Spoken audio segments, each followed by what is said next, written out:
ನೀವು ನೋಡ್ತಿರುವಂಥ ಈ ಕ್ಷಣದ ದೃಶ್ಯಾವಳಿಗಳು ಸುತ್ತೂರು ಶ್ರೀ ಕ್ಷೇತ್ರದ ಗುರುಗಳಿಗೆ ಇದೀಗ ನಮಸ್ಕಾರ ಮಾಡ್ತಿದ್ದಾರೆ. ಮೈಸೂರಿನ ಭಾರತೀಯ ಜನತಾ ಪಕ್ಷದ ಅಭ್ಯರ್ಥಿ ಪ್ರತಾಪ್ ಸಿಂಹ. ಇದಕ್ಕೆ ಮುಂಚೆ ಮುಖ್ಯಮಂತ್ರಿಗಳ ಕುಟುಂಬದವರು ಹೋಗಿದ್ರು. ಆಗ JDS ಅಭ್ಯರ್ಥಿ ನಿಖಿಲ್ ಕುಮಾರಸ್ವಾಮಿ ಕೂಡ ಭೇಟಿ ಮಾಡಿ ಶ್ರೀಗಳ ಆಶೀರ್ವಾದ ಪಡೆದರು. ಇದೀಗ ಪ್ರತಾಪ್ ಸಿಂಹರ ಸರದಿ.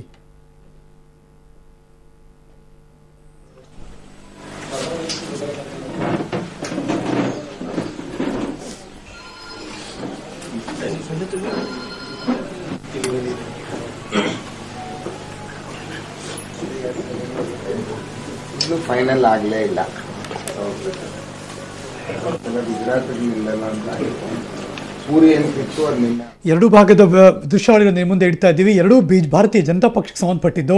ಎಡಭಾಗದಲ್ಲಿ ಹಾಸನದಲ್ಲಿ ನಾಮಪತ್ರವನ್ನು ಸಲ್ಲಿಕೆ ಮಾಡಿ ಮಂಜು ಅವರು ತಮ್ಮ ಶಕ್ತಿ ಪ್ರದರ್ಶನವನ್ನು ತೋರಿಸ್ತಾ ಇದ್ದಾರೆ. ಸಾವಿರ ಗಟ್ಟಲೆ ಕಾರ್ಯಕರ್ತರು, ಅಭಿಮಾನಿಗಳು ಅವರ ಸಮ್ಮುಖದಲ್ಲಿ ನಾಮಪತ್ರ ಸಲ್ಲಿಸಿ ಇದೀಗ ಶಕ್ತಿ ಪ್ರದರ್ಶನ ಮೆರವಣಿಗೆ ಹೊರಟಿದೆ. ರಾಜ್ಯಾಧ್ಯಕ್ಷ BS ಯಡಿಯೂರಪ್ಪನವರು ಕೂಡ ಅಲ್ಲಿದ್ದಾರೆ.